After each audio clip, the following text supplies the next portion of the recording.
अब आपको पढ़ना है electric field of a semi infinite uniformly charged rod, string और थ्रेड। रॉड हो, स्ट्रिंग हो और थ्रेड हो, मीन्स आपका भाई इलेक्ट्रिक फील्ड आपको फाइंड आउट करना है। कैसे? मैंने ये एक्स एक्सिस पे एक रॉड रखा है, आप स्ट्रिंग मान सकते हो, उसको थ्रेड मान सकते हो। वो कहाँ से कहाँ तक है? 0 से एक्स एक्सिस, यानी 0 से पॉजिटिव एक्स डायरेक्शन की तरफ मैंने एक इनफाइनाइटली लॉन्ग रॉड रखी है। वो x equal to 0 to x equal to infinity आप मान सकते हो। और मैं चाहता हूं कि इस P पॉइंट पे इस पूरे यूनिफॉर्मली चार्ज रॉड के कारण जो इलेक्ट्रिक फील्ड इन स्ट्रेंथ हो, इलेक्ट्रिक फील्ड इंटेंसिटी हो, वो क्या हो इस पॉइंट P के पास, जिसकी कोऑर्डिनेट क्या है? 0 B। मान लिया मैंने ये लेंथ B है, ठीक है। इसके लिए मैंने क्या लिखा है, ये पहले से ये यूनिफॉर्मली चार्ज रॉड है तो इसकी लीनियर चार्ज डेंसिटी दे रखी है, यानी lambda charge per unit length. तो वो लेमडा इक्वल टू क्या होगा? चार्ज यानी dq अपॉन dx। अभी बताता हूँ, ठीक है। जो दिया है पहले उसको मैंने लिख दिया कि we have an infinitely long and uniformly charge rod which we supposed to be arranged along the x-axis from x equal to 0 to x equal to infinity. We want to find the electric field intensity at a point P 0B lying on y-axis. इसके लिए मुझे क्या करना पड़ेगा? पहले एक element cut करनी पड़ेगी, a और a डैश मैंने काटा है, बनाया है। जो ओरिजिन से लेके यहाँ तक a जो है उसकी जो लेंथ है वो मैंने मान लिया x, और a डैश मैंने कट किया है, तो इनके बीच ये इनफाइनाइटेसिमली स्मॉल डिस्टेंस में लिया है मैंने, उसको लिखा है dx, ठीक है। इस एलिमेंट के कारण एलिमेंट में जो चार्ज है, यहाँ जो चार्ज है उसको मैंने क्या लिखा है? dq। एलिमेंट है तो एलिमेंट्री चार्ज होगी उसमें dq। अब वो dq कैसे फाइंड आउट होगा? वो फाइंड आउट होगा लीनियर चार्ज डेंसिटी से। तो ये दे रखा है लीनियर चार्ज डेंसिटी, जो लेमडा है वो गिवन है, लेमडा जो है वो क्या है? गिवन है, ठीक है, लीनियर चार्ज डेंसिटी। तो मैंने यहाँ लिखा lambda equal to dq upon dx। इससे मैंने लिया dq equal to cross multiplication किया तो लेमडा dx हो गया, ठीक है। इसलिए जो मैंने वहां कट किया है डायग्राम्स में, मैंने यहां लिख दिया कि we consider an element of length a dash of the rod lying between x and x plus dx। आप डेल्टा x लिख सकते हो, मैंने dx लिमिटिंग ऑर्डर में लिखा। We observe that it has a charge dq equal to lambda dx। Lambda dx a point charge क्या हो गया? वो अब एक पॉइंट चार्ज की तरह बिहेव करने लगेगा, अ point charge, and it produces at P 0B the field intensity which is given by dE vector equal to 1 by 4 pi epsilon naught source charge upon distance square। जो आपने लिखा था मैंने इसको वेक्टोरियल लिखा है, ठीक है। अगर आपको इसमें प्रॉब्लम है, मैं बता रहा हूं पहले, dq अपॉन ये मॉडुलस लिखा है मैंने x i cap plus b j cap cube लिखा है, और यहाँ पे वेक्टर लिखा है minus x i cap plus b j cap लिखा है। ये डी इक्वल टू मैं वहां से इस डी क्यू की वैल्यू ले आया हूं, तो लेमडा डी एक्स लिखा है, जो कि आपको प्रॉब्लम नहीं होनी चाहिए, ठीक है। Minus x i cap plus b j cap lambda d x upon x square plus b square, इसकी पावर 3/2 लिखी है। अगर इसमें आपको प्रॉब्लम है तो आपको क्या करना पड़ेगा? आपको ये वेक्टर लेके आना पड़ेगा जो आप छोटे क्लासेस में 10th क्लास से सीखते आ रहे हैं। नहीं? कैसे? आपको अगर ये समझने में प्रॉब्लम हो रही है कि ये कितना है, तो आप इसके बदले में पहले क्या लिख सकते हो? आप लिख सकते हो DE electric field intensity due to element A dash. तो उस एलिमेंट में एक एलिमेंट्री चार्ज है DQ चार्ज हुआ, पूरी की पूरी रॉड पे चार्ज कितनी है? Q। ये पूरा चार्ज टोटल चार्ज कितना है? Q है, ठीक है। अब मैंने इस छोटे से यूनिट को कट किया ए डैश, और इसमें क्या रखा? एक चार्ज होगा इसमें DQ, जो चार्ज इसके अंदर होगी वो क्या होगी? DQ होगी, छोटी है एलिमेंट है, तो इसलिए छोटी चार्ज मैंने dq माना इसमें, ठीक है। अब ये dq चार्ज जो है एक पॉइंट चार्ज की तरह जैसा बिहेव करेगा, और जब बिहेव करेगा तो यहाँ पे मैंने एक यहाँ पे टच चार्ज रखा, मान लो 1, तो ये क्या होगा, रिपेल होगा, नहीं तो फोर्स के डायरेक्शन में ही DE होगा, इलेक्ट्रिक फील्ड इंटेंसिटी होगी, जो मैंने बताया है पॉइंट चार्ज के कारण इलेक्ट्रिक फील्ड इंटेंसिटी क्या बताई है, 1/4πε0, जो कि होती है नहीं source charge upon distance square, ठीक है, magnitude of electric field intensity due to a point charge. अब मैं उसी के बिहाफ पे यहां से लिख सकता DE equal to 1/4πε0 source charge, क्या है सोर्स चार्ज, वहां है DQ अपॉन डिस्टेंस स्क्वायर, तो डिस्टेंस क्या है, AP है, AP वेक्टर इसका स्क्वायर, और आप वेक्टर इक्वेशन लिख रहे हो तो आपको क्या लिखना पड़ेगा, यहां यूनिट वेक्टर लिखना पड़ेगा, तो यूनिट वेक्टर क्या है, AP कैप। अब मैं इसको लिखूं तो DE vector equal to 1/4πε0 DQ के लिए जो अभी बताया आपको, यहां से lambda dx upon AP vector की मॉडुलस का स्क्वायर, और यहाँ पे मैं क्या लिखूंगा, AP vector upon magnitude of AP vector, ठीक है। अब आपको AP वेक्टर अगर समझने में प्रॉब्लम है तो आप लिखो यहाँ पे AP वेक्टर, तो क्या होता था, A से P जा रहा हूं तो क्या लिखूंगा, x2 माइनस x1, तो x2 की वैल्यू क्या है, यहाँ पे 0 माइनस x1, तो x I cap plus y2 minus y1, तो क्या लिखूंगा यहाँ पे b माइनस 0 j कैप, तो ये मेरा क्या आया, AP वेक्टर जो आया वो आया minus x i cap plus b j cap, जो मैंने यहाँ लिखा है, तो आप इसी को आगे लिख सकते हैं। यहाँ पे AP वेक्टर आ जाएगा और ये क्या हो जाएगा, DE वेक्टर इक्वल टू 1/4πε0। यहाँ पे आप लिखोगे AP वेक्टर यहाँ से x minus x i cap plus b j cap, और यही है AP वेक्टर की मॉडुलस का क्यूब हो जाएगा यहाँ पे, ठीक है। तो यहाँ आप अब जो लिखोगे इसको तो ये 3/2 हो जाएगा, तो आप चाहो तो यहाँ से आ सकते हो, फिर ये लिख सकते हो, मैंने डायरेक्टली यहाँ पे लिखा है। अब आपके पास आपके सामने क्या है, ये AP वेक्टर की मॉडुलस लिखो, तो AP वेक्टर की मॉडुलस क्या हो जाएगी, AP वेक्टर की मॉडुलस क्या हो जाएगी, यहाँ पे हो जाएगा स्क्वायर रूट, और यहाँ क्या हो जाएगा माइनस एक्स आई तो यूनिट वेक्टर है, x minus x square plus b square, ये होगा। आप इसको लिखोगे AP वेक्टर की मॉडुलस, तो मैं क्या लिखूंगा, यहाँ से लिख सकते हो x square plus b square, minus तो प्लस हो जाएगा, वही मैंने यहाँ पे लिखा है, ठीक है। अब आप क्यूब लिखोगे तो उसके क्या हो जाएगा, वो 3/2 हो जाएगा, जो मैंने यहाँ पे लिखा है। तो ये बड़ा इसको सारे लोग जो कह रहे हैं कि फील्ड है सर, फील्ड, तो ये फील्ड बड़ा नहीं है। आप सोचो क्या दिया है आपको, एक रॉड दी है सेमी इनफाइनाइट लेंथ की, तो मैंने उसको क्या किया, एक्स एक्सिस पे अरेंज कर दिया। वो कहाँ से अरेंज किया, 0 to इन्फिनिटी लिख दी। अब मैंने क्या किया कि एक एलिमेंट कट किया, ए डैश मैंने कट किया, इसमें एक चार्ज होगा DQ, मैंने उसको पॉइंट चार्ज बना लिया, सोर्स चार्ज बना लिया, ठीक है।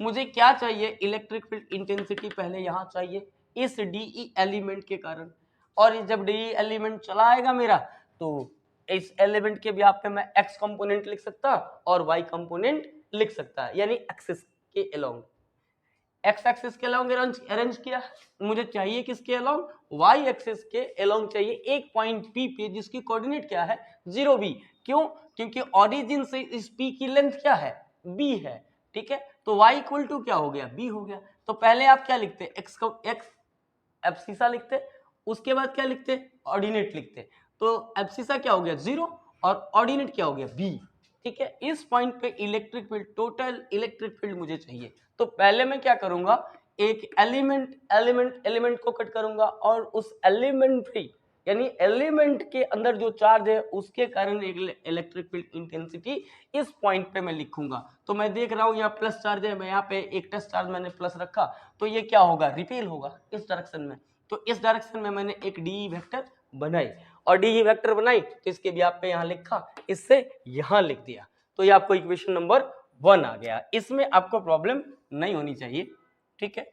अब जैसा हम लोगों ने क्या किया था, वायर किया था, वायर पे किया था, GH वायर था हमारा, वो क्या किया था, एक सर्कुलर वायर था, उसकी केसेज किया था, लेके आए थे, तो उसमें जैसा उसको किया था ठीक वैसा इसको कर लेंगे हम।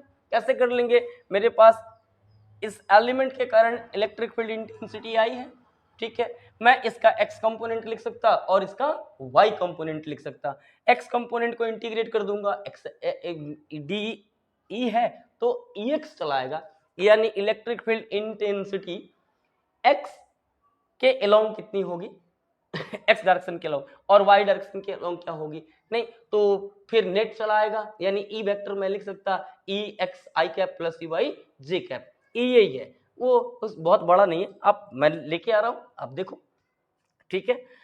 यहाँ पे डी वेक्टर है, इस ये क्या है, ये 1/4πε0, ये कांस्टेंट है, आप के लिखते हो, मैं कभी के नहीं लिखता क्योंकि डाइलेक्ट्रिक कांस्टेंट है, इसके कारण मैं यहाँ नहीं लिखता, मैं डायरेक्टली लिखता 1/4πε0, ये यही लिखता, के नहीं लिखता, आपको के में लिखना आप लिख लो, x i cap minus x i cap plus b j cap lambda d x, नहीं upon x square plus b square 3/2 power, ठीक है। मैं लिखना हूं, क्या लिख रहा हूं, फ्रॉम इक्वेशन 1, इसके व्याप से, from equation 1 we can write x component of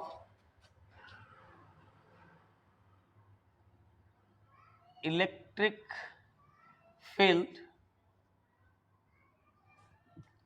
intensity. From equation 1 we can write x component of electric field intensity meaning dE vector as, मैं क्या लिखूंगा, यहाँ पे लिखूंगा डी ई एक्स कंपोनेंट, ठीक है, तो वो क्या होगा, वो होगा 1/4πε0, और x में क्या है, माइनस एक्स आई कैप है, नहीं तो यहाँ लेमडा है, तो मैं क्या लिखूं, लेमडा x, यानी आप यहाँ माइनस भी लगा सकते हो, यहाँ माइनस 1/4πε0 लेमडा x, और यहाँ dx लगा सकते, और यहाँ पे क्या कर सकते, यहाँ पे x square plus b square और इसकी पावर 3/2। प्रॉब्लम है, आप लेमडा यहाँ नहीं लिखना चाहते तो आप ऐसे भी लिख सकते, d E x equal to minus lambda upon 4πε0, और यहाँ क्या होगा, x d x upon x square plus b square और यहाँ पे 3/2। अब इसकी इंटीग्रेशन अगर मैं कर लूं तो क्या हो जाएगा, x component of electric field intensity आ जाएगी, किस पॉइंट पे, P पॉइंट पे, ठीक है। मैं लिखूंगा इंटीग्रेटिंग विद प्रॉपर लिमिट, लिखो आप integrating with proper limit we get. अब मैं यहां से लिखता हूं ई एक्स, तो क्या होगा, integration over D E x, आप इसको कैसे लिख सकते हैं, इंटीग्रेशन कहां से, x equal to 0 to x equal to infinity है, तो मैं लिखूंगा x equal to 0 to x equal to infinity. अब क्या लिखूंगा मैं, minus lambda upon 4πε0 x dx upon x square plus b square 3/2। अब यहाँ पे ये कांस्टेंट है, ये इंटीग्रेशन से मैं बाहर कर सकता, तो मैं लिख सकता माइनस लेमडा अपॉन 4πε0 और यहाँ पे 0 to infinity x d x upon x square plus b square 3/2। अब इस इंटीग्रेशन में आपको प्रॉब्लम है? हाँ, ये क्या है, ये अलजेब्राइक है, ठीक है।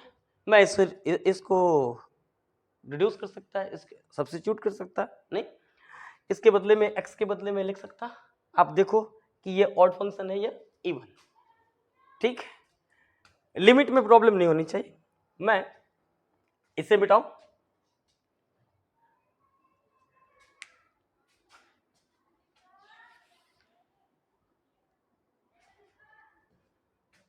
ये लिख लिया है,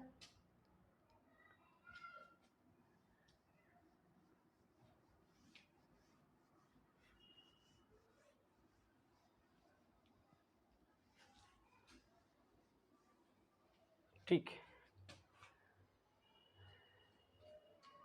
ये हो गया। इसे भी मिटा दो, ऊपर वाला आप लोग ने लिख लिया, अगर नहीं लिखा हो तो जल्दी से लिख लो।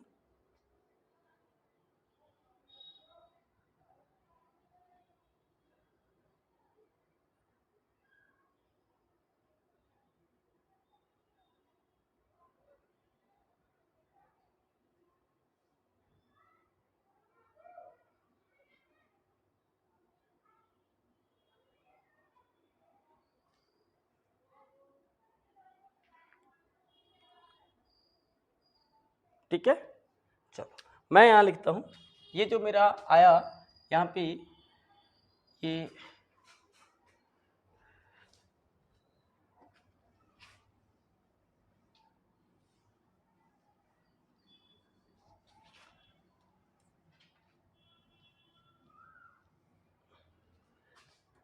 यहाँ ये हमारा ई एक्स जो आया वो क्या आया, वो आया minus lambda upon 4 pi epsilon naught, यहाँ आया 0 to infinity x d x upon x square plus b square, और इसकी पावर है 3/2, ठीक है।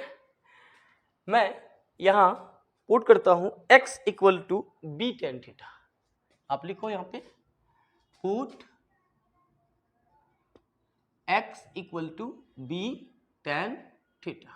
तो आप जरा देखना यहाँ पे, इसको डिफ्रेंशिएट कर दूं तो क्या हो जाएगा, dx equal to b sec square theta d theta. आप जानते हो टेन का डिफ्रेंशिएशन क्या होता है, टेन का डिफ्रेंशिएशन क्या होता है, सेक स्क्वायर थीटा होता है, ठीक। अब जरा आप देखना, यहाँ लिमिट को चेंज करना पड़ेगा क्योंकि मैंने यहाँ लिखा है इंटीग्रेटिंग विद प्रॉपर लिमिट। तो अगर मैं यहाँ पे यहाँ पे नीचे वाला ये है x square plus b square, तो एक्स स्क्वायर के लिए क्या हो जाएगा, b square tan square theta और प्लस बी स्क्वायर, आप यहाँ से बी स्क्वायर कॉमन ले लोगे तो क्या हो जाएगा, टेन स्क्वायर थीटा प्लस 1, ये वही है 1 प्लस टेन स्क्वायर थीटा क्या होता है, सेक स्क्वायर थीटा। तो यहाँ पे क्या आ गया, b square sec square theta, ये किसके लिए मैं सब ये चेंज कर दूंगा, x square plus b square, इसके लिए सब्स्टिट्यूट मैं क्या कर दूंगा, b square sec square theta, ठीक है। अब जरा आप लिमिट देखो, अगर मैं लिखूं कि व्हेन x इक्वल टू 0, तो यहां से tan थीटा क्या हो जा रहा है, tan थीटा क्या हो जा रहा है, 0/b, 0/b मीनिंग क्या होगा, tan theta equal to 0, that imply theta equal to क्या हो जाएगा, 0 डिग्री। tan 0 0 होता है नहीं। अब मैं यहां लिखूं कि when x equal to infinity undefined, तो यहां पे tan थीटा क्या हो जाएगा, इनफाइनाइट बाई बी, मैं डायरेक्टली इनफाइनाइट लिख देता नहीं, तो यहाँ पे क्या हो जाएगा, tan theta equal to infinity नहीं, अरे इन्फिनिटी को बी से डिवाइड करोगे इन्फिनिटी ही होगा नहीं, तो यहाँ पे थीटा इक्वल टू क्या हो जाएगा, पाई/2 होगा कि नहीं, आप यही तो लिखते आ रहे हो, टेंथ क्लास से लिख रहे हो नहीं, tan 0 का वैल्यू आप जानते हैं, 11th में भी आपने सीखा, ठीक है, प्रॉब्लम नहीं है, इस लिमिट में प्रॉब्लम नहीं है। तो मैं यहां लिखता हूं, उसको चेंज करता हूं, ये इक्वेशन नंबर 1 है, इसको मिटा दो,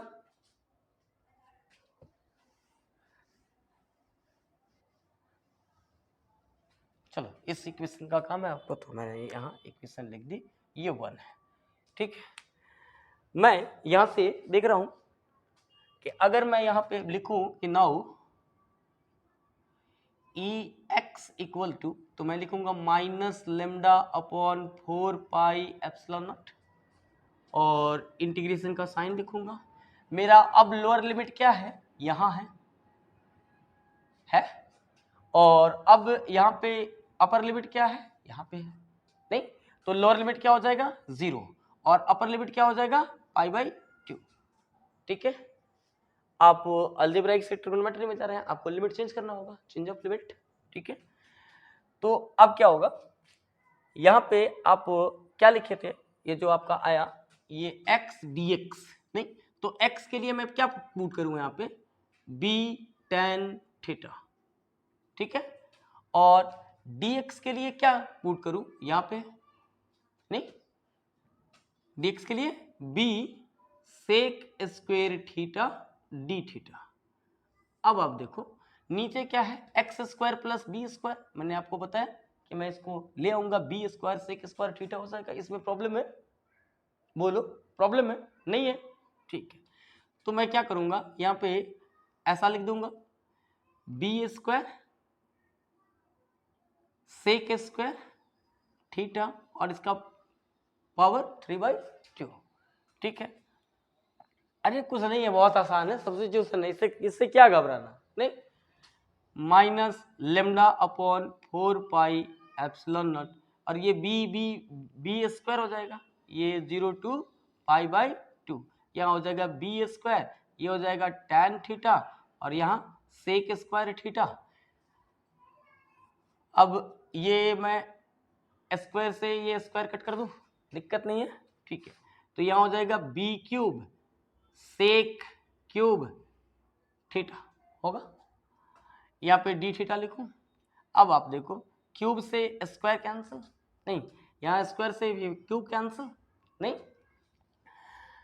तो यहाँ पे मैं लिख सकता minus lambda upon 4 pi epsilon naught, और एक b यहाँ पे बचा है, तो ये b को मैं यहाँ लिख दूँ b क्योंकि कांस्टेंट है, और यहाँ पे इंटीग्रेशन साइन लगाऊं 0 to π/2। यहाँ tan थीटा है, तो आप tan थीटा को sine theta upon cos theta लिख सकते हो, और यहाँ पे सेक थीटा एक बचा था, मैं इसको ऊपर लेके चला जाऊं तो क्या हो जाएगा कॉस थीटा, और यहाँ पे डी थीटा, कॉस से कॉस कैंसिल हो जाएगा, तो यहाँ पे मैं लिख सकता minus lambda upon 4 pi epsilon naught B 0 to π/2, और ये होगा साइन थीटा डी थीटा। देखिए आपका प्यारा सा फॉर्मूला आ गया, नहीं अब आप साइन थीटा का इंटीग्रेशन जानते, नहीं साइन का इंटीग्रेशन क्या होता माइनस कॉस, ठीक है। तो यहाँ पे मैं लिखूंगा, देखो साइन का डिफरेंशिएशन जो होता, साइन का जो बताया था मैंने आपको sine theta by D theta, ये क्या होता है कॉस थीटा होता है, इसलिए कॉस का इंटीग्रेशन क्या होगा कॉस थीटा डी थीटा का इंटीग्रेशन साइन थीटा प्लस सी आप लिखे थे, नहीं और बताया था मैंने, और यहाँ पे कॉस थीटा का जो डिफरेंशिएशन था वो क्या था माइनस साइन थीटा, नहीं तो अब आप क्या करोगे यहाँ पे मैंने माइनस एक लगा लिया था, वहां पे फॉर्मूला में माइनस लगा लिया था, तो यहाँ पे प्लस हो गया था, ठीक है।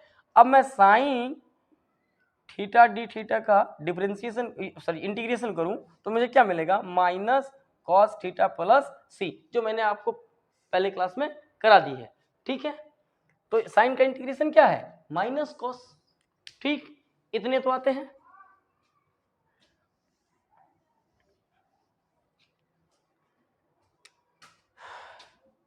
Minus lambda upon 4 pi epsilon naught B, ठीक है एक बी है, और साइन का इंटीग्रेशन माइनस कॉस थीटा, कहाँ से अपर लिमिट 0 और लोअर लिमिट 0 और अपर लिमिट π/2। अब क्या होता है आप या तो माइनस बाहर निकाल लो, नहीं या माइनस रखोगे तो ध्यान रखना कि upper limit minus lower limit होता है, तो मैं यहाँ लिखूंगा माइनस लेमडा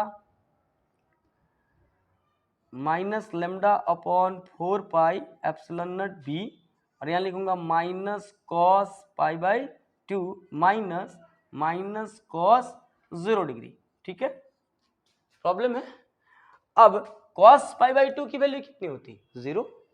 ठीक है, तो ये आया minus lambda upon 4 pi epsilon naught B, यहाँ पे आया 0 और माइनस माइनस प्लस हो गया, और कॉस 0 की वैल्यू 1 होती है। तो मेरे पास जो electric field x component of electric field आ रही है ई एक्स, वो कितनी आ रही है? वो आ रही है minus lambda upon 4 pi epsilon naught B. आप जरा देखो, आप एक्स कंपोनेंट ले आए, तो आप जरा देखो ये सेकंड क्वाड्रेंट में लाई कर रहा है कि नहीं? लाई कर रहा है। और सेकंड क्वाड्रेंट में एक्स क्या होता है? नेगेटिव होता है, माइनस आई कैप लिखते हैं, इसलिए ये आया नहीं, माइनस आ रहा है, तो माइनस आने से आपको घबराना नहीं है। ठीक है, ये आपका सेकंड नंबर इक्वेशन हो गया।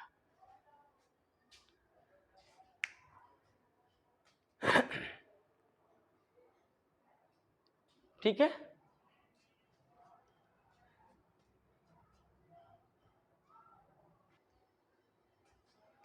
चलो इसको मिटा दे, लिख लिया ये। ठीक है, अब आप इसके जैसा ही ये एक्स कंपोनेंट जो आया, अब आप इस पे क्या कर सकते हैं? वाई कंपोनेंट लिख सकते हैं। मैं इसको रहने दे रहा हूं क्योंकि आपको टाइम लिमिट में प्रॉब्लम हो, तो आप यहां से देख सकते हो। मैं लिख सकता हूं सिमिलरली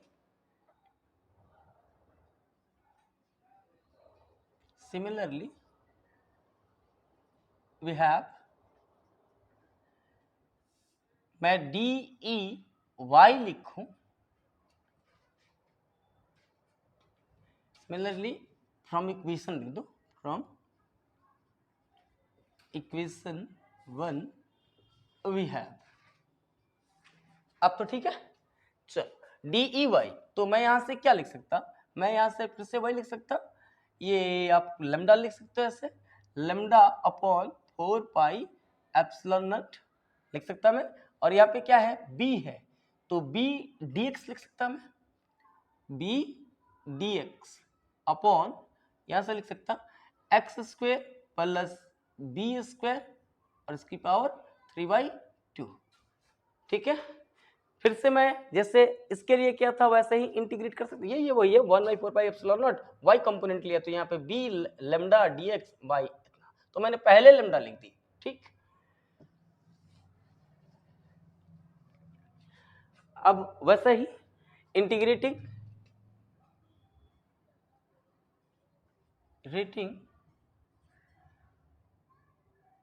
with proper limit,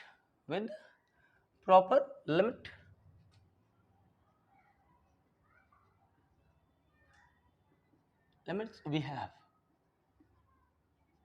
यहाँ पे ई वाई होगा, अगर मैं डी ई वाई का इंटीग्रेशन करूं, ठीक है, यानी मैं कैसे इंटीग्रेशन कर रहा हूं? मैं यहां से, अब यहां नहीं लिख के आप यहां भी लिख सकते हो, कोई दिक्कत नहीं।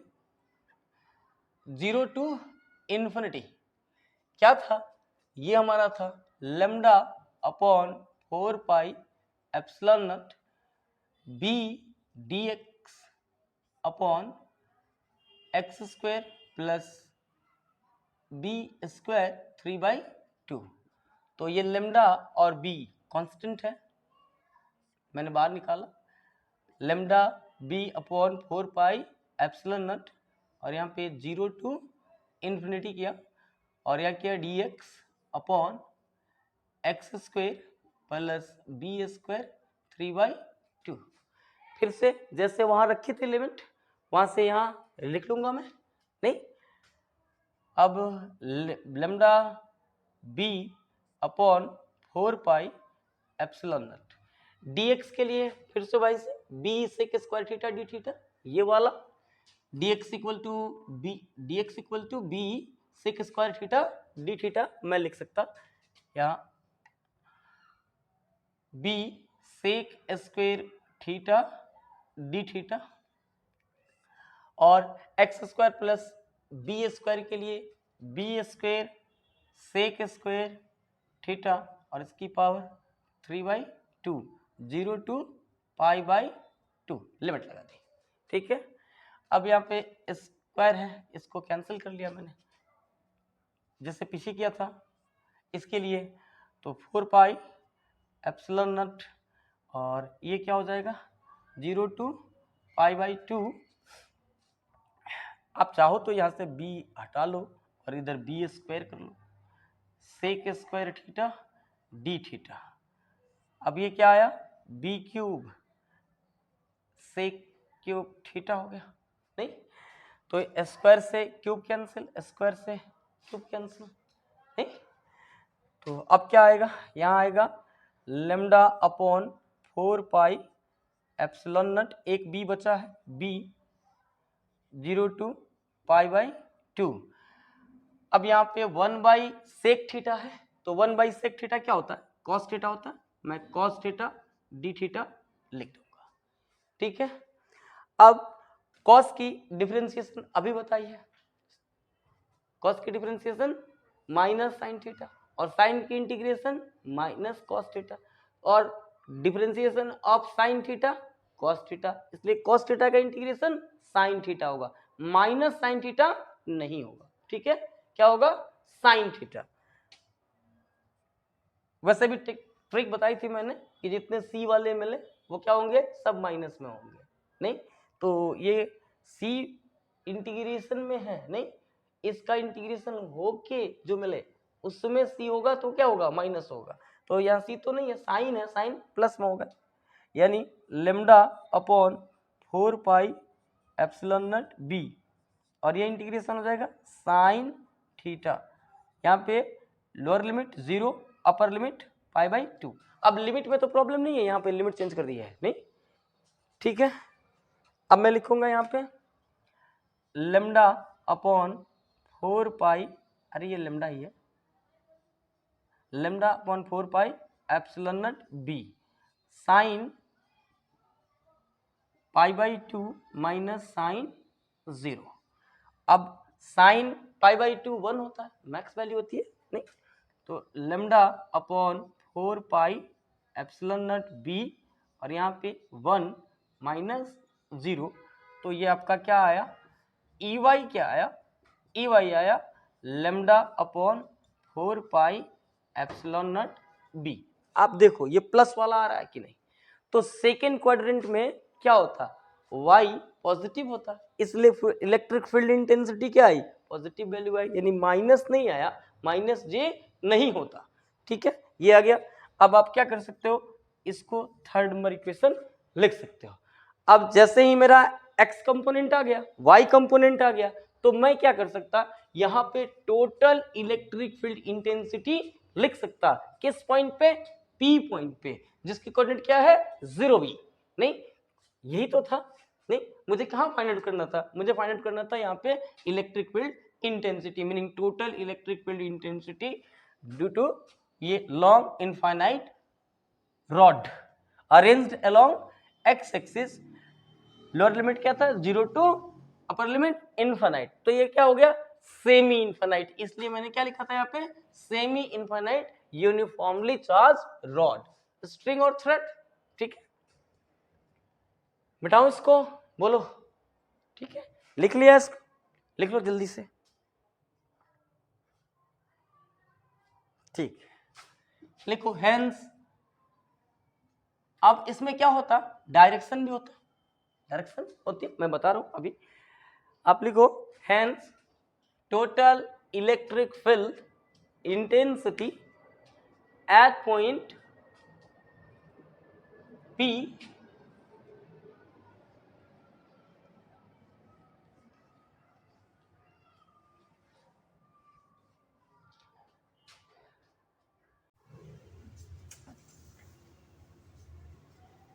hence total electric field at point P 0B, आप लिख सकते हो hence total electric field intensity at point P 0B is given by, यहाँ पे मैं क्या लिखूंगा, E total at point P equal to E x I cap plus E y j cap. मेरे पास x कंपोनेंट आया और मेरे पास y कंपोनेंट आया। मैं x कंपोनेंट और y कंपोनेंट की वैल्यू याद रख दूंगा। यहाँ पे जो इलेक्ट्रिक फील्ड इंटेंसिटी आप देख रहे हो, एक एलिमेंट के कारण मैंने यहाँ पे दिखाया है, ये किस क्वाड्रेंट में है, सेकंड क्वाड्रेंट में। और सेकंड क्वाड्रेंट में क्या होती है, x नेगेटिव y पॉजिटिव, यानी I नेगेटिव होगा और j पॉजिटिव होगा, जो कि मेरा आ भी रहा। मैं यहाँ लिखूं x e x I है, मैं लिखूंगा minus lambda upon 4 pi epsilon not b I cap plus lambda upon 4 pi epsilon not b j cap. यहाँ से मैं कॉमन कर लूं lambda upon 4 pi epsilon not b, ये मेरा आएगा minus I cap plus j cap. ये आपका आ गया इलेक्ट्रिक फील्ड इंटेंसिटी। नहीं, आप टोटल लिख सकते हो, total electric field intensity at point P 0B is equal to E vector equal to lambda upon 4 pi epsilon naught b। b क्या है, ये ओरिजिन से उस पॉइंट तक की लेंथ, जो कि आप यहाँ कोऑर्डिनेट लिखे हो 0b, तो ये है lambda upon 4 pi epsilon naught b minus I cap plus j cap. ये दिखा भी रहा है किस क्वाड्रेंट पे, ये दिखा रहा है आपको सेकंड क्वाड्रेंट पे, ये फोर्थ नंबर इक्वेशन। ठीक है, अब जब मेरे पास ई टोटल आ गया, आप वेक्टोरियल ले आए, तो ये एक एंगल भी रखता है वहां पे। ठीक, मैंने लिखा suppose E vector meaning E total makes an angle alpha beta theta, कुछ भी लिख सकते हो, angle theta with the positive direction of x axis and it is given by, आप क्या जानते हो, स्लोप है वो, तो स्लोप के लिए मैं tan लिखता हूं। मैं क्या लिखता हूँ यहाँ पे, tan थीटा इक्वल टू, क्या बताया था वेक्टर में, ex x component y component में बताया था, तो क्या होता था, y component upon x component होता था। ठीक है, तो मैं यहाँ लिखूंगा e y upon e x। Resolution of vector पढ़ाई, उसके बाद आपको स्लोप बताइए, तो tan थीटा आप लेके आते हैं e y by e x, यानी y component upon x component. तो y कंपोनेंट यहाँ पे क्या है, y कंपोनेंट ये वाला, ठीक है, अपॉन x कंपोनेंट, तो मैं यहाँ लिखूंगा y कंपोनेंट क्या है मेरा, y कंपोनेंट है lambda upon 4 pi epsilon not b magnitude, ठीक है, upon lambda minus lambda upon 4 pi epsilon not b। अब देखो ये कट गया, ये क्या आया, माइनस ऑफ 1, तो tan theta equal to minus of 1, theta equal to क्या होगा 135 डिग्री सेकंड क्वाड्रेंट पे। अब इन्हें वर्स कर सकते हैं, कोई प्रॉब्लम नहीं। क्या होगा, थीटा इक्वल टू 135 डिग्री। यहाँ जो डी वेक्टर होगा, यानी ई वेक्टर आपका टोटल आया, वो क्या क्या बना रहा होगा, एक्स एक्सिस से जो एंगल बना रहा होगा, यहाँ पे एक्स एक्सिस से जो ये एंगल बना रहा होगा, ये एंगल कितनी होगी, थीटा इक्वल टू 135 डिग्री। ये क्यों निकालना है मैं अभी बता रहा हूं। तो ये आपके पास क्या होगा, ये E total electric field intensity at point P, वो क्या है, वेक्टर क्वांटिटी है। आप ई टोटल ले आए, उससे क्या किया, आप इसको एंगल होगा, डायरेक्शन होगी, आप डायरेक्शन दिया, तो डायरेक्शन कितनी आ रही है 135 डिग्री, वो किससे आ रही है, एक्स एक्सिस से। ठीक है, बढ़िया। अब मेरे पास एक कमाल का रिजल्ट दिख रहा है यहाँ पे, जो आपको लिखना चाहिए। मैं लिखूं यहाँ पे, एक फिर से ये फिगर को मैं ड्रॉ करूं।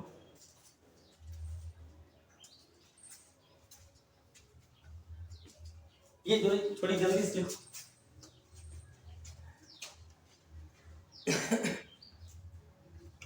लिखो थोड़ी जल्दी।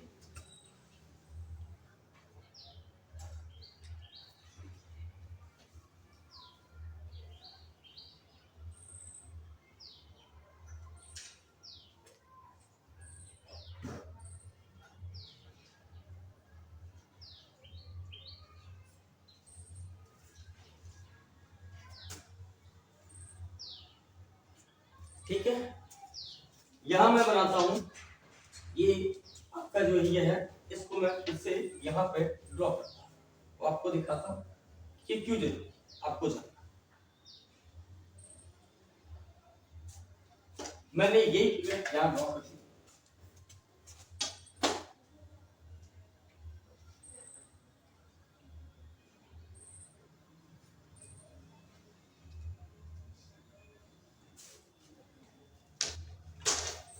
यहाँ पे ये origin plus plus plus plus,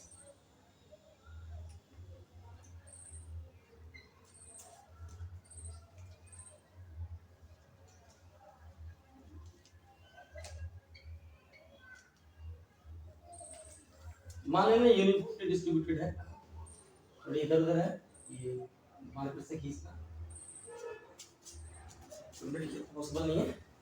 तो ये यूनिफॉर्मली डिस्ट्रीब्यूटेड चार्ज, इसके अलावा रॉड, थ्रेड और स्ट्रिंग के, ठीक है। अब मेरा जो ये आया है electric field intensity P point पे, अब इसको चाहो तो थोड़ा और बड़ा कर सकते हैं देखने के लिए कि आपको दिखे। या ये मेरा इलेक्ट्रिक फील्ड इंटेंसिटी यहाँ पे मैंने ऐसे खींचा, ये पी पॉइंट है और यही पॉइंट, इसकी कोऑर्डिनेट क्या है 0 भी, मैंने माना पी। तो ये इंटेंसिटी वेक्टर जो आई,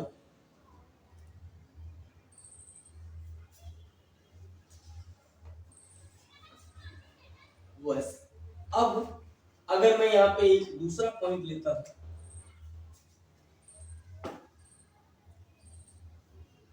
एक कोई तीसरा पॉइंट लेता हूं, एक कोई चौथा पॉइंट लेता हूं, यानी मैं एक्स एक्सिस पे जो चार्ज रखी है उसके कारण वाई पे मैं जब मूव कर रहा हूं, तो यहां मुझे एक एक एक एक, एक कमाल का रिजल्ट मिल रहा कि ये क्या हो रहा, ये जो मेरा इंटेंसिटी वेक्टर है, यानी इसकी मैग्नीट्यूड जो है वो डिक्रीज कर रही है, ठीक है। क्यों, आपको दिख भी रहा है यहाँ पे, ये पे क्या है lambda upon 4 pi epsilon naught B, तो यहाँ पे क्या है, ये सारे टर्म कांस्टेंट है, ये बी भी डिपेंड करती है, यानी ये डिस्टेंस पे, यहां से यहां तक की लेंथ पे, ठीक। अब जैसे मैं y एक्सिस के ऊपर जाऊंगा, ठीक है, मूव करूंगा, तो मेरी क्या होगी, इलेक्ट्रिक फील्ड इंटेंसिटी वेक्टर की जो डायरेक्शन है वो चेंज नहीं करती, ठीक है, लेकिन इसकी मैग्नीट्यूड चेंज करती है, ठीक है। ये P, इसको मैंने मान लिया P1, इसको मान लिया मैंने P2, इसको मान लिया मैंने P3। ये दिखाने के लिए मैंने माना कि बहुत दूर दूर आपका पॉइंट नहीं, बहुत करीब है, ठीक है। तो ये मीनिंग क्या हुआ कि मैं जैसे ही y एक्सिस के ऊपर मूव करूंगा, तो ये क्या होगा, इलेक्ट्रिक फील्ड इंटेंसिटी वेक्टर अपनी डायरेक्शन चेंज नहीं कर रही, उसकी मैग्नीट्यूड चेंज कर रही है, ठीक है।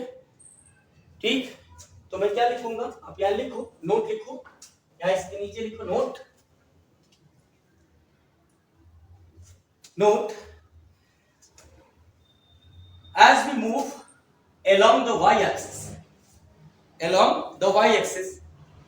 the magnitude of electric field intensity changes. The magnitude of electric field intensity changes, but its direction is fixed. ठीक है, प्रॉब्लम है इसकी डायरेक्शन नहीं बदल रही, सिर्फ मैग्नीट्यूड चेंज हो रहा, यानी मैं यहाँ से देखूं, यहाँ से तो ये क्या है, ये एंगल कितनी होगी, ये होगी 135 डिग्री। मैं यहाँ भी देखता हूं तो ये क्या है एंगल, आप मान लो ये थीटा 1 या थीटा है, इसको आप थीटा 1 मान लो, तो ये क्या है 135 डिग्री। आप यहाँ पे थीटा 2 खींचो तो क्या होगा 135 डिग्री। आप यहाँ ये सब एक्स एक्सिस ऐसे ही तो है, यही तो था मेरा एक्स एक्सिस, ठीक है, ये काटा नहीं है एक्स एक्सिस, ठीक। तो मैंने एक्स एक्सिस यहाँ पे दिखाया नहीं, तो ये क्या कर रहा, ये थीटा 1 थीटा 2 और थीटा 3 आप लिख लो यहाँ पे, ये क्या है 135, यानी theta 1 theta 2 theta 3 up to आप थीटा n तक खींचो, ये क्या हो गया, ये कितना मिलेगा 135 डिग्री। यानी इसका जो डायरेक्शन वो फिक्स है, इसकी मैग्नीट्यूड चेंज करेंगे, ठीक।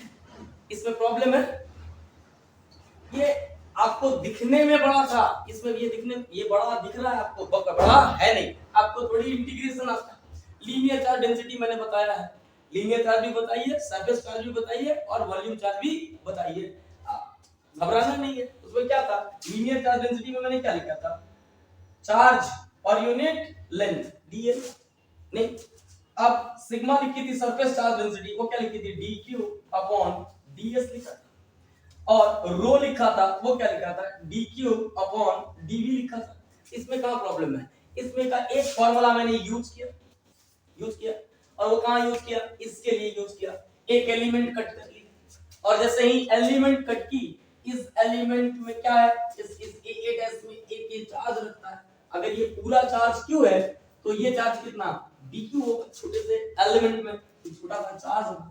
आपको पॉइंट चार्ज मैंने बताया है, पॉइंट चार्ज के कारण इलेक्ट्रिक फील्ड बताइए, नहीं वो क्या होता है, वो होता है आप पहले से याद रखे हो, E equal to 1/4 pi epsilon naught, जो आप के में याद रखे हो कोई बात नहीं, epsilon not source charge upon distance square r square लिखते थे। आप इसको वेक्टोरियल लिखते थे तो E इक्वल टू क्या होता था 1/4 pi epsilon not source charge upon distance square, और यहाँ r कैप लिखते थे। अब फिर से E vector equal to 1/4 pi epsilon naught, यहाँ पे q अपॉन ये r स्क्वायर, यहाँ पे r vector by magnitude of r vector, ठीक है। r क्या हो जाएगा, तो ये मैग्नीट्यूड ही है, लो मैग्नीट्यूड ऑफ r वेक्टर, यहाँ पे r और ये q हो जाएगा, नहीं। तो इसी के भी आपसे मैंने क्या लिखा, मैंने यहाँ पे एक फील्ड लिख दी de, इस de का क्या था, कंपोनेंट था, एक x कंपोनेंट लिखी, x कंपोनेंट को क्या करा, प्रॉपर लिमिट ली और उसको इंटीग्रेट कर दिया, ठीक है, x कंपोनेंट आया, फिर वह इस उसी इक्वेशन के a से d की इक्वेशन आई, उस इक्वेशन 1 से मैंने क्या लिखा, y कंपोनेंट लिखा, ठीक है, उसको इंटीग्रेट किया प्रॉपर लिमिट से, तो मेरा y कंपोनेंट आ गया। अब x कंपोनेंट है मेरे पास, y कंपोनेंट है, ये प्लेन में है, ये प्लेन में है, यानी एक्स वाई प्लेन है, इसी प्लेन में मैं चाहता हूं इलेक्ट्रिक फील्ड इंटेंसिटी इस पॉइंट पे, तो मैंने क्या किया, मेरे पास x आया, मेरे पास y आया, तो यहाँ पे E vector equal to E total at P, आप ऐसे नहीं लिखना चाहते तो आप ऐसे भी लिख सकते हैं, E total at P equal to E x I cap plus E y z cap, आप जैसे कर दो, ठीक है। तो ये E टोटल है, यानी total electric field at point P, मैंने लिया x कंपोनेंट y कंपोनेंट लिखे, यहाँ पे जो कॉमन है कॉमन किया, मुझे दिख गया यहाँ पे i माइनस है और यहाँ पे j प्लस है, यानी सेकंड क्वाड्रेंट में है, जो कि मेरा फिगर चिक चिक के कह रहा है, आपको बता रहा है एकदम कि मैं यहाँ का हूं यार, नहीं, ठीक। बस अब क्या हो गया, ये लिख दिए। अब इसको, ये वेक्टर क्वांटिटी है, इसको क्या होता मैग्नीट्यूड होती, वेक्टोरियल जुड़ता और इसको एक डायरेक्शन होती, तो डायरेक्शन के लिए y component upon x component लिखिए, मेरे पास एंगल आ गया 135 डिग्री, मुझे दिख गया, मुझे दिखा कि ये सारे कांस्टेंट है, मीनिंग किस पे डिपेंड करने लगा, b पे। अभी पर्टिकुलर यहाँ पे p पॉइंट है, ये इसकी डिस्टेंस b है, नहीं। अब मैं इसके ऊपर जाऊंगा तो b1 आ जाएगा, इसके ऊपर जाएंगे मैं b1 लिखा, तो इसके इसकी करस्पॉन्डिंग मैंने b1 सोचा, V2 V3, तो ये डिवाइड हो रही है ना, तो जब डिवाइड हो रही है तो बड़े क्वांटिटी से आप डिवाइड करोगे तो आपको मिलेगा क्या, छोटा नहीं। तो मैंने देखा यहाँ पे कि अगर मैं y एक्सिस के अलोंग मूव करूं तो इलेक्ट्रिक फील्ड इंटेंसिटी वेक्टर जो है उसकी डायरेक्शन चेंज नहीं होगी, उसकी मैग्नीट्यूड चेंज होगी। इतनी क्लियर है, ये कोई रॉकेट साइंस नहीं है, नहीं आपको थोड़ी सी मैथमेटिक्स समझना हो, नहीं थोड़ी फिजिक्स की कॉन्सेप्ट याद रखना हो। अब आपको यही याद नहीं है कि एक पॉइंट चार्ज के कारण इलेक्ट्रिक फील्ड किसी पॉइंट पे क्या कितना होता, तो आप ये फिर तो आपको प्रॉब्लम हो जाएगी। तो फिर मेरी क्लास देखो, नहीं फिर मेरी नोटबुक जो कराया है उस नोटबुक को देखना होगा, आपको बार बार उसके अलाउंग जाना होगा। इतनी मैथमेटिक्स आपको आती, थोड़ी इंटीग्रेशन बता तो दी थी, थोड़ी क्या बहुत इंटीग्रेशन बता दी है, बताइए। एनसीईआरटी का आपका फर्स्ट चैप्टर, सेकंड चैप्टर और बहुत सारे जितने भी टूलबार थे मैथमेटिकल टूलबार आपको कराया मैंने, ठीक है, आप वहां देख सकते हो। इसमें कहीं प्रॉब्लम है प्रॉब्लम, एक्स कंपोनेंट निकालने में, वाई कंपोनेंट निकालने में अब तो प्रॉब्लम नहीं आएगी, अब तो आराम से आपको सीखना होगा।